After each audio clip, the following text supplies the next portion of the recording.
Strong room open ಆಯಿತು. ಅಂಚೆ ಮತಗಳ ಎಣಿಕೆ ಪ್ರಕ್ರಿಯೆ ಈಗ ಶುರು. ಅಂಚೆ ಮತಗಳ ಎಣಿಕೆಯ ಬಳಿಕ ಇವಿಎಂ ಮತಗಳ ಎಣಿಕೆ ಶುರುವಾಗುತ್ತೆ. ಈಗ ಮೊದಲು ಶುರುವಾಗುವುದು ಅಂಚೆ ಮತಗಳ ಎಣಿಕೆ ಪ್ರಕ್ರಿಯೆ.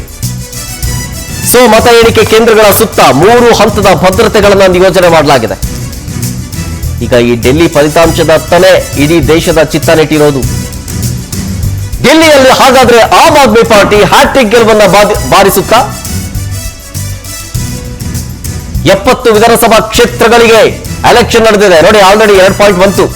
ಆಪ್ ಅಂಚೆ ಮತಗಳ ಎಣಿಕೆಯಲ್ಲಿ 2 ಕ್ಷೇತ್ರಗಳಲ್ಲಿ ಮುನ್ನಡೆ ಸಾಧಿಸ್ತಾ ಇದೆ. ಬಿಜೆಪಿ 2 ಕ್ಷೇತ್ರಗಳಲ್ಲಿ ಮುನ್ನಡೆ ಸಾಧಿಸ್ತಾ ಇದೆ. ಶುರು ಅಂಚೆ ಮತಗಳ ಎಣಿಕೆ ಪ್ರಕ್ರಿಯೆ ಶುರು ಆಗ್ತಿದ್ದಂತೆ BJP 2, AAP 2 neck to neck fight. Open ಅಲ್ಲೇ ಏನೋ ಹೇಳಕ್ ಬರಲ್ಲ, ಬಟ್ ಆದರೂ ಕೂಡ ಕಿಕ್ ಸ್ಟಾರ್ಟ್ ಹಿಂಗೆ ಇದೆ ಅಂತಂದ್ರೆ ಅದು ಮಿಡಲ್ ಅಲ್ಲ ಹಿಂಗಿರುತ್ತೆ ಅಂತ ಗಮನಿಸಬೇಕು. ಮ್ಯಾಜಿಕ್ ನಂಬರ್ 36 ಓವರ್ ಆಲ್ ಆಗಿರೋದು 70 ಕ್ಷೇತ್ರ. 36 ನಂಬರ್ ಯಾರು ಕ್ರಾಸ್ ಮಾಡ್ತಾರೆ? ಅಂಚೆ ಮತಗಳ ಎಣಿಕೆಯಲ್ಲಿ ಆಪ್ ಬಿಜೆಪಿ ಮಧ್ಯೆ ಈಗಲಿಂದಲೇ ಜಿದ್ದಾಜಿದ್ದಿ. ಬಿಜೆಪಿ 3, ಆಪ್ 2 ಕ್ಷೇತ್ರಗಳಲ್ಲಿ ಮುನ್ನಡೆಯನ್ನು ಸಾಧಿಸಿರೋದು. ಅಂಚೆ ಮತಗಳ ಎಣಿಕೆ ಪ್ರಕ್ರಿಯೆ ಶುರುವಾಗ್ತಾ ಇದ್ದಂತೆ ನೋಡಿ, ಬಿಜೆಪಿ ಆಪ್ ನಡುವೆ ಜಿದ್ದಾಜಿದ್ದಿನ ಫೈಟು ಈಗಲಿಂದಲೇ ಕಿಕ್ ಸ್ಟಾರ್ಟ್ ನಲ್ಲೇ.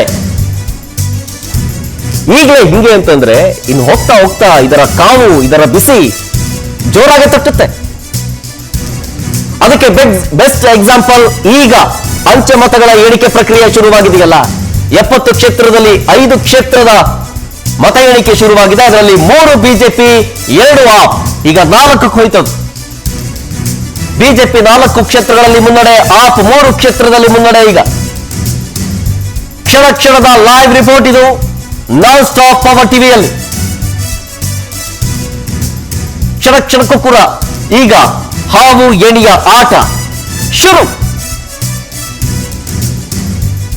ಅಲ್ಲಿನ ಅಭ್ಯರ್ಥಿ ಯಾರು, ಏನು, ಎತ್ತ ಮತ್ತೆ ಕೊಡ್ತೀವಿ ನಿಮಗೆ ಡೀಟೇಲ್ಸ್. ಆ 4 ಕ್ಷೇತ್ರ ಯಾವುದು, ಜೊತೆಗೆ ಆ 4 ಅಭ್ಯರ್ಥಿಗಳು ಯಾರ್ಯಾರು ಅದನ್ನು ಕೂಡ ನಿಮ್ಮ ಮುಂದೆ ಇಡ್ತೀನಿ ಸ್ವಲ್ಪ ಹೊತ್ತರಲ್ಲೇ. ಬಟ್ ಈಗ ಸಿಗ್ತಾ ಇರುವಂತಹ ಕೆಲವೊಂದಿಷ್ಟು ನಂಬರ್ಸ್ ಗಳನ್ನ ನಿಮ್ಮ ಮುಂದೆ ಇಡ್ತಾ ಇದ್ದೀವಿ. 5 ಬಿಜೆಪಿ, 3 ಆಪ್,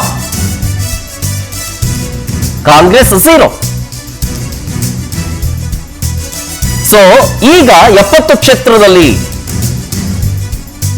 9 ಕ್ಷೇತ್ರದ ಮತ ಎಣಿಕೆ, ಅದು ಅಂಚೆ ಮತ ಎಣಿಕೆ ಶುರುವಾಗಿದೆ. ಈ ಅಂಚೆ ಮತ ಎಣಿಕೆಯಲ್ಲೇ ಬಿಜೆಪಿ 5 ಕಡೆ ಮುನ್ನಡೆ ಸಾಧಿಸಿದ್ರೆ ಆಪ್ 4 ಕಡೆ ಮುನ್ನಡೆ ಸಾಧಿಸಿದೆ. ಇದು ಕೇವಲ ಆರಂಭ ಮಾತ್ರ. ಅಂತ್ಯ ಮತದಾನ ಬರೆದಿರ್ತಾರೆ ಆಲ್ರೆಡಿ. ಎಲ್ಲವೂ ಕೂಡ ಬರೆದಾಗಿದೆ ಭವಿಷ್ಯ. ಮತದಾರರ ಒಳಗೆ ಗೊತ್ತಿದೆ, ನಾನು ಯಾರು ವೋಟ್ ಹಾಕಿದ್ದೀನಿ, ಯಾರು ಗೆಲ್ತಾರೆ ಅಂತ ಅವನಿಗೆ ಗೊತ್ತಿದೆ. ಬಿಜೆಪಿ 5, ಆಪ್ 4 ಕ್ಷೇತ್ರದಲ್ಲಿ ಈಗ 6 ಹೋಯ್ತು. ಬಿಜೆಪಿ 6, ಆಪ್ 5 ಕ್ಷೇತ್ರಗಳಲ್ಲಿ ಮುನ್ನಡೆ ಸಾಧಿಸ್ತಾ ಇರೋದು. ಈ ಮುನ್ನಡೆ ಹಿನ್ನಡೆ ಕ್ಷಣ ಕ್ಷಣಕ್ಕೂ ಕೂಡ ಏರಿಕೆ ಆಗುತ್ತೆ, ಇಳಿಕೆ ಆಗುತ್ತೆ. ಈಗ 10 ಸೆಕೆಂಡ್ ನಲ್ಲೇ ಚೇಂಜ್ ಆಗ್ಬಿಡುತ್ತೆ ನೋಡಿ ಮತ್ತೆ. ಅಂದ್ರೆ ಇದು ಆರಂಭಿಕ ಹಂತದಲ್ಲಿ ಇದು ಕಾಮನ್. ಈಗಲೇ ಏನು ಹೇಳೋದಕ್ಕೆ ಬರೋದಿಲ್ಲ. ಬಟ್ ಪಿಕ್ಚರ್ ಹಿಂಗಿದೆ ಅಂತ ತೋರಿಸ್ತಾ ಇದ್ದೀವಿ ನಿಮಗೆ. ಲೇಔಟ್ ಅಲ್ಲಿ ಮೇಲ್ಗಡೆ ಗಮನಿಸ್ತಾ ಇದ್ದೀರಲ್ಲ, ಬಿಜೆಪಿ 6, ಆಪ್ 5, ಅದು ಮುನ್ನಡೆ ಇರುವಂತದ್ದು. ಈಗ 7ಕ್ಕೆ ಹೋಯ್ತು. ಅದು ಮುನ್ನಡೆ ಇರುವಂತಹ ಕ್ಷೇತ್ರಗಳಂದು 70 ಕ್ಷೇತ್ರದಲ್ಲಿ 7 ಕ್ಷೇತ್ರ ಬಿಜೆಪಿ ಮುನ್ನಡೆಯಲ್ಲಿದೆ. 70 ಕ್ಷೇತ್ರದಲ್ಲಿ ಆಪ್ 6 ಕ್ಷೇತ್ರದಲ್ಲಿ ಮುನ್ನಡೆಯನ್ನ ತೆಗೆದುಕೊಂಡಿದೆ ಅಂತ. ನಂಬರ್ ಬಂತು ಅಂತ ತಕ್ಷಣ ಅದು ಗೆಲುವು ಅಂತಲ್ಲ, ಮುನ್ನಡೆ ಅಷ್ಟೇ. ಇದು ಎಣಿಕೆ ಇನ್ನ ನಡೀತಾ ಇದೆ. ಆರಂಭಿಕ ಹಂತದಲ್ಲಿ ಬಿಜೆಪಿ 7, ಆಪ್ 6.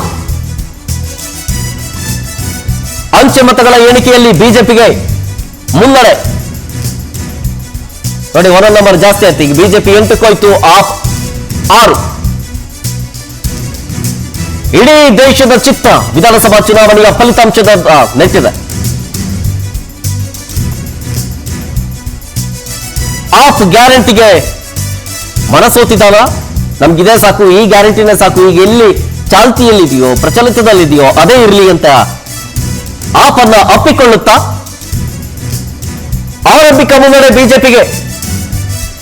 ಅಂಚೆ ಮತ ಎಣಿಕೆಯಲ್ಲಿ ಆರಂಭಿಕ ಹಂತದಲ್ಲಿ ಬಿಜೆಪಿಗೆ ಮುನ್ನಡೆ ಸಿಕ್ಕಿದೆ. ಬಿಜೆಪಿ 9 ಕ್ಷೇತ್ರದಲ್ಲಿ ಮುನ್ನಡೆ, ಆಪ್ 7 ಕ್ಷೇತ್ರದಲ್ಲಿ ಮುನ್ನಡೆ. ಇದು ಅಂಚೆ ಮತಗಳ ಎಣಿಕೆ ಪ್ರಕ್ರಿಯೆ 19 ಕೇಂದ್ರಗಳಲ್ಲಿ ಶುರುವಾಗಿದೆಯಲ್ಲ, ಇದರ ಒಂದು ಅಂಕಿಅಂಶಗಳು.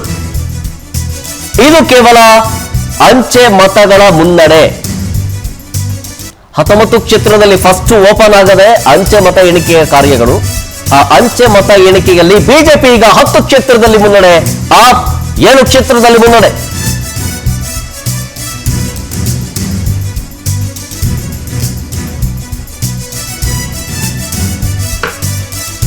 ಗಮನಿಸ್ತಾ ಇದೀವಿ, ಇದು ಹಾವು ಏಡಿ ಆಟ ಈಗಲಿಂದಲೇ ಶುರುವಾಗ್ಬಿಟ್ಟಿದೆ. ಹೇಳಿದ್ದಲ್ಲ, ಗ್ಯಾರಂಟಿ ಯೋಜನೆಗಳನ್ನ ಅಪ್ಪಿಕೊಳ್ತಾನ, ಆಪ್ ಅನ್ನ ಅಪ್ಪಿಕೊಳ್ತಾನ.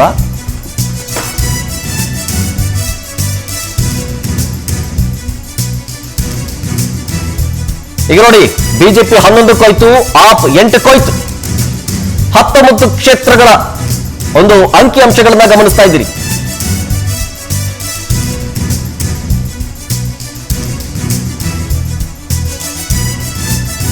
ಇಡೀ ದೇಶದ ಚಿತ್ತ ವಿಧಾನಸಭಾ ಚುನಾವಣೆಗೆ ಹತ್ತ ನೆಟ್ಟಿದೆ. ಅದರ ಅಂಕಿಅಂಶವನ್ನು ಗಮನಿಸ್ತಾ ಇದ್ದೀರಿ.